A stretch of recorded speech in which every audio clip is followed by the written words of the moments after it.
తెలంగాణ గట్టు మీద మరో బైపోల్ పొలిటికల్ హీట్ పెంచుతోంది. మాగంటి గోపీనాథ్ అకాల మరణంతో జూబ్లీహిల్స్ సీటుకు ఉప ఎన్నిక తప్పనిసరైంది. దీంతో ఇప్పటి నుంచే పార్టీలు, అభ్యర్థులు ఎవరి వ్యూహాల్లో వారున్నారు. జూబ్లీహిల్స్ లో పొలిటికల్ ఈక్వేషన్స్ ఎలా ఉండబోతోంది? ఎంఐఎం సపోర్ట్ ఎవరికి? 3 ప్రధాన పార్టీల నుంచి అభ్యర్థులుగా బరిలోకి దిగేదెవరు?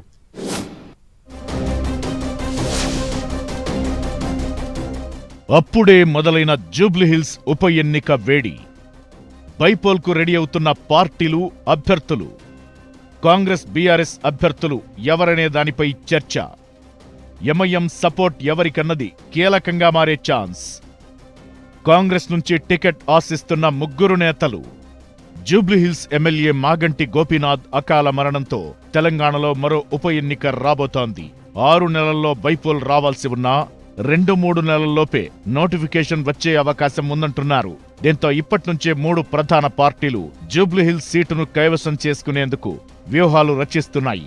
ముఖ్యంగా కంటోన్మెంట్లో బీఆర్ఎస్ సిట్టింగ్ సీటును గెలుచుకున్న కాంగ్రెస్ పార్టీ జూబ్లీహిల్స్ ఎమ్మెల్యే సీటును కూడా కైవసం చేసుకోవాలనే గట్టి పట్టుదలతో ఉన్నట్టు తెలుస్తోంది. మరోవంక బీఆర్ఎస్ సిట్టింగ్ స్థానాన్ని నిలబెట్టుకోవాలనే పట్టుదలతో ఉంది.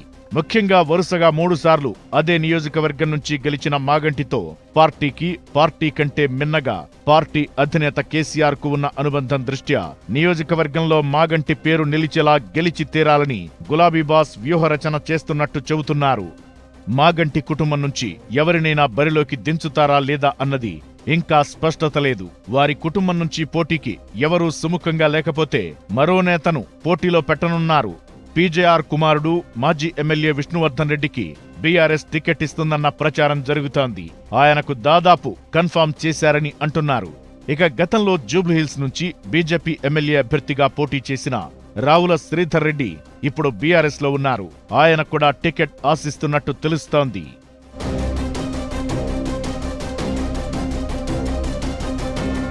ఇక అధికార కాంగ్రెస్ పార్టీలో టికెట్ ఫైట్ ఇంట్రెస్టింగ్ గా మారుతోందట. జూబ్లీహిల్స్ నియోజకవర్గం నుంచి గత ఎన్నికల్లో కాంగ్రెస్ అభ్యర్థిగా పోటీ చేసిన అజారుద్దీన్ మళ్లీ టికెట్ ఇవ్వాలని కోరుతున్నారట. ఆయనతో పాటు చిన్న శ్రీశైలం యాదవ్ కుమారుడు, కాంగ్రెస్ నేత నవీన్ యాదవ్ కూడా ఈసారి బరిలో నిలవాలని ప్లాన్ చేస్తున్నారట. జూబ్లీహిల్స్, బంజారాహిల్స్ పరిధిలో నవీన్ యాదవ్ కు మంచి పట్టుంది.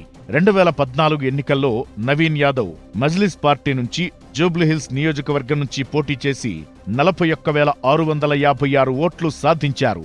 2018లో ఏఐఎంఐఎంకు రాజీనామా చేసి స్వతంత్ర అభ్యర్థిగా ఎన్నికల్లో పోటీ చేశారు.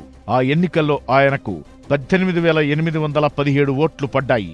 ఇక పీజేఆర్ కూతురు, ఖైరతాబాద్ కార్పొరేటర్ విజయారెడ్డి కూడా కాంగ్రెస్ నుంచి జూబ్లీహిల్స్ టికెట్ రేసులో ఉన్నట్టు తెలుస్తోంది.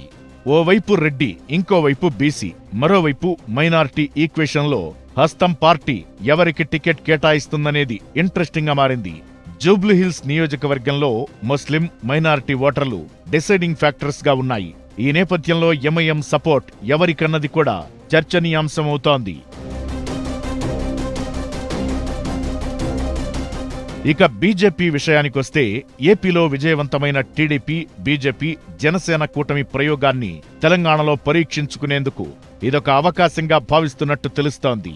నిజానికి మాగంటి గోపీనాథ్ టీడీపీ ప్రాడక్ట్. రాష్ట్ర విభజన తరువాత 2014 అసెంబ్లీ ఎన్నికల్లో ఆయన టీడీపీ టికెట్ పైనే గెలిచారు. ఆ తరువాత మారిన రాజకీయ పరిస్థితులతో 2016లో బీఆర్ఎస్ లో చేరి వరుసగా 2018, 2023 ఎన్నికల్లో విజయం సాధించారు. అయినా టీడీపీలో, ముఖ్యంగా చంద్రబాబుతో ఆయనకు చివరి వరకు మంచి సంబంధాలున్నాయి. అందుకే మాగంటి చనిపోయినప్పుడు లోకేష్ దంపతులు మాగంటి భౌతిక కాయానికి నివాళులర్పించారు. అయితే జూబ్లీహిల్స్ ఉప ఎన్నికలో టీడీపీ, జనసేన, బీజేపీ కూటమి తరపున అభ్యర్థిని నిలబెట్టాలన్న యోచనలో బీజేపీ రాష్ట్ర నాయకులు ఉన్నారని తెలుస్తోంది. గత ఎన్నికల్లో జూబ్లీహిల్స్ బీజేపీ ఎమ్మెల్యే అభ్యర్థిగా పోటీ చేసిన దీపక్ రెడ్డి బీజేపీ రాష్ట్ర అధ్యక్షుడు కిషన్ రెడ్డితో కలిసి విజయవాడలో ఏపీ సీఎం చంద్రబాబును కలిశారు. ఆ సమావేశంలో జూబ్లీహిల్స్ బైపోల్స్ పై చర్చించినట్టు చెబుతున్నారు. ఈ నేపథ్యంలో అన్ని ప్రాంతాల వారుండే జూబ్లీహిల్స్ నియోజకవర్గంలో ఈసారి పార్టీల వ్యూహాలు, ఫలితాలు ఎలా ఉండబోతున్నాయనేది ఇంట్రెస్టింగ్ గా మారింది.